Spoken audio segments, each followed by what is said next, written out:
Branch express courier private limited domestic international cargo உங்கள் இல்லம் தேடி வந்து கொரியர் புக்கிங் டெலிவரி செய்து தரப்படும். டாக்டர் ஸ்ரீவர்மா ஆயுள் தரும் ஆயுர்வேதா அறுவை சிகிச்சை இல்லா குணம் ஆயுள் கால நிவாரணம். அடிமை மனநிலை கொண்டவர்கள்தான் நமது மதத்தையும் கலாச்சாரத்தையும் விமர்சிக்கிறார்கள் என்று பிரதமர் நரேந்திர மோடி தெரிவித்திருக்கிறார். மத்திய பிரதேச மாநிலம் சந்தர்பூர் பகுதியில் புதிதாக அமைக்கப்பட்டுள்ள புற்றுநோய் மருத்துவ ஆராய்ச்சி மையம் மற்றும் அறிவியல் மையத்திற்கு அடிக்கல் நாட்டிய பிரதமர், நாட்டில் இன்று சில தலைவர்கள் நம் மதத்தை கேலி செய்வதையும் மக்களை பிரிக்கும் முயற்சியில் ஈடுபடுவதையும் நாம் பார்க்கிறோம் என்று சாடினார். இவர்களைப் போன்ற நபர்கள் சில வெளிநாட்டு சக்திகளுக்கு ஆதரவளிப்பதாகவும் பிரதமர் குற்றம் சாட்டினார். இந்து மதத்தை வெறுப்பவர்கள் அனைத்து காலகட்டங்களிலும் இருந்து கொண்டுதான் இருக்கிறார்கள் என்றும் பிரதமர் தெரிவித்தார். அடிமை மனநிலை கொண்டவர்கள் மதம், கலாச்சாரம், நம்பிக்கை, பண்பாடு மற்றும் பண்டிகைகளை விமர்சிக்கிறார்கள் என்றும் அவர் குறிப்பிட்டார்.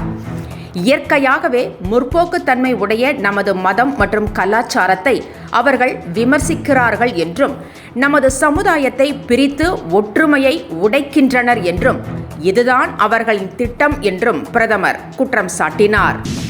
வழக்கறிஞர் சட்ட திருத்த மசோதாவிற்கு முதலமைச்சர் மு.க.ஸ்டாலின் கடும் எதிர்ப்பு தெரிவித்துள்ளார். இந்த மசோதா சட்டத்துறை சுயாட்சியின் மீதான தாக்குதல் என்றும் அவர் கண்டனம் தெரிவித்திருக்கிறார். 2014ஆம் ஆண்டு முதல் நீதித்துறையின் சுதந்திரத்தை குறைப்பதில் பாஜக அரசு தீவிரமாக ஈடுபட்டு வருவதாகவும் முதலமைச்சர் விமர்சித்துள்ளார். சட்டம் ஒரு இருட்டறை, அதில் வழக்கறிஞர்கள் வாதம் விளக்கு போன்றது என்ற பேரறிஞர் அண்ணாவின் வரியை முதலமைச்சர் தனது எக்ஸ் தளத்தில் பதிவிட்டுள்ளார்.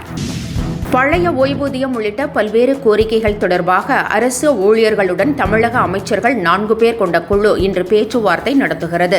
பழைய ஓய்வூதிய திட்டம், கல்விக்கான ஊக்கத்தொகை உயர்வு உள்ளிட்ட 10 அம்சங்களை ஜாக்டோ ஜியோ தொடர்ந்து வலியுறுத்தி வருகிறது.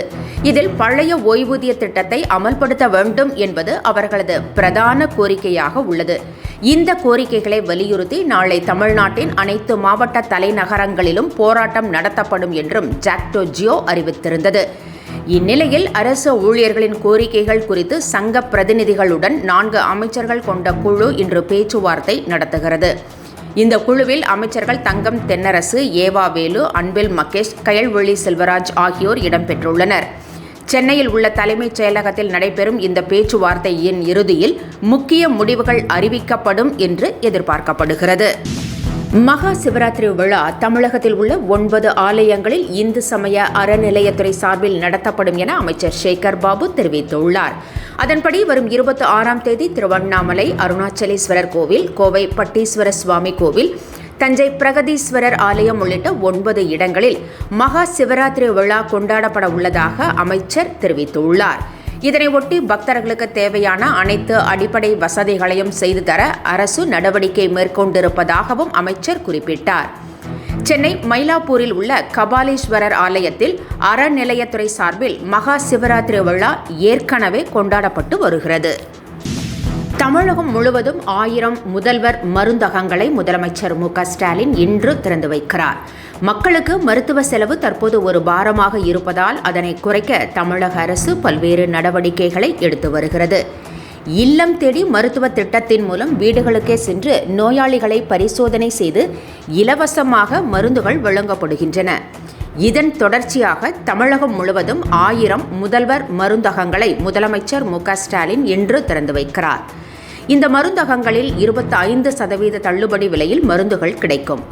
முதல்வர் மருந்தகங்களை வைக்க அரசு 3 லட்சம் ரூபாய் மானியம் வழங்குகிறது. இதன் மூலம் மக்களின் மருத்துவ செலவு பெருமளவு குறையும். காங்கிரஸ் செயற்குழு கூட்டம் ஏப்ரல் 8ஆம் தேதி நடைபெறவுள்ளது. அகமதாபாத்தில் நடைபெறும் இந்த கூட்டத்தில் நாட்டின் தற்போதைய சூழல் குறித்து விவாதிக்கப்பட உள்ளதாக தகவல் வெளியாகியுள்ளது. குறிப்பாக பாஜக அரசு மக்களுக்கு எதிரான கொள்கைகளை நடைமுறைப்படுத்துவதாக காங்கிரஸ் குற்றம் சாட்டி வரும் நிலையில் அது குறித்து ஆலோசிக்கப்பட உள்ளதாகவும் தகவல்கள் தெரிவிக்கின்றன. இந்த கூட்டத்தை தொடர்ந்து ஏப்ரல் 9ஆம் தேதி காங்கிரஸ் கட்சியின் பிரதிநிதிகள் கூட்டம் நடைபெறுகிறது. இந்த 2 கூட்டங்களுக்கும் காங்கிரஸ் தேசிய தலைவர் மல்லிகார்ஜுன கார்கே தலைமை தாங்குகிறார்.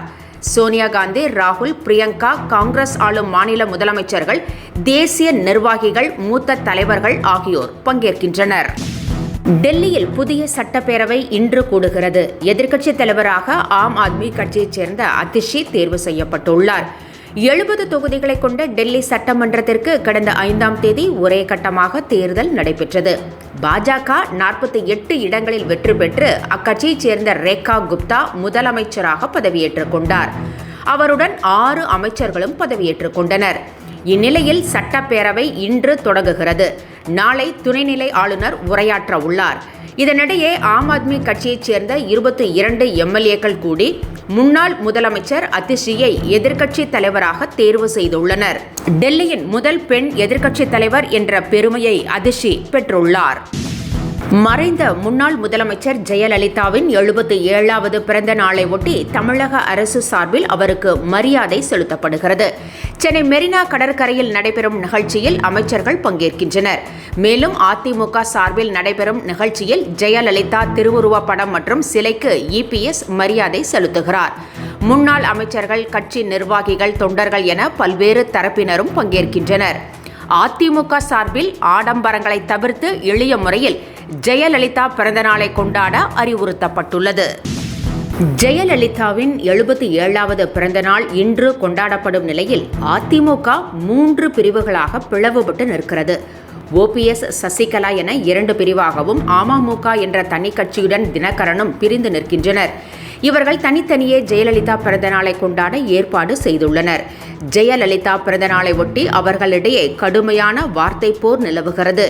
இந்நிலையில் EPSயிடமிருந்து எப்படியும் கட்சியை கைப்பற்றிவிட வேண்டும் என OPS, சசிகலா, தினகரன் இணைந்து செயல்பட்டு வருகின்றனர். ராமேஸ்வரம் மீனவர்கள் 32 பேர் கைது செய்யப்பட்டது தொடர்பாக மத்திய வெளியுறவுத்துறை அமைச்சருக்கு அண்ணாமலை கடிதம் எழுதியுள்ளார். இலங்கை கடற்படையினரின் அத்துமீறல் அண்மை காலமாக அதிகரித்திருப்பதாகவும், தமிழக மீனவர்களை கைது செய்வதையும் படகுகளை பறிமுதல் செய்வதையும் அவர்கள் வாடிக்கையாக கொண்டிருப்பதாகவும் அக்கடிதத்தில் அண்ணாமலை குறிப்பிட்டுள்ளார். மீனவர்களை விடுவிக்க மத்திய அரசு உதவ வேண்டும் என்றும் அண்ணாமலை கேட்டுக்கொண்டுள்ளார். சென்னை உள்ளிட்ட மாவட்டங்களில் டாஸ்மாக் கடைகளில் கடந்த 2 வாரங்களாக மது வகைகளுக்கு தட்டுப்பாடு நிலவுவதாக தகவல் வெளியாகியுள்ளது. கடை திறந்ததும் 2 மணி நேரத்தில் வருவோருக்கு மட்டுமே மதுபானங்கள் கிடைப்பதாகவும், எஞ்சி உள்ளவர்கள் ஏமாற்றத்துடன் திரும்புவதாகவும் கூறப்படுகிறது. டாஸ்மாக் கடைகளில் பாட்டிலுக்கு 10 ரூபாய் அதிகம் வசூல் செய்யப்படுவதாக எழுந்த புகாரை தொடர்ந்து QR பில்லிங் முறை கொண்டுவரப்பட்டுள்ளது. இந்நிலையில் மது ஆலைகளில் இருந்து சப்ளை குறைவதால் தட்டுப்பாடு நிலவுவதாக கூறப்படுகிறது. Branch express courier private limited domestic international cargo உங்கள் இல்லம் தேடி வந்து கொரியர் புக்கிங் டெலிவரி செய்து தரப்படும். டாக்டர் ஸ்ரீவர்மா ஆயுள் தரும் ஆயுர்வேதா அறுவை சிகிச்சை இல்லா குணம் ஆயுள் கால நிவாரணம். என்றும் உங்களுடன் மை இந்தியா. முக்கிய செய்திகளை உடனுக்குடன் தெரிந்து கொள்ள சப்ஸ்கிரைப் பண்ணுங்க, பெல் பட்டனை பிரஸ் பண்ணுங்க. என்றும் உங்களுடன் மை இந்தியா.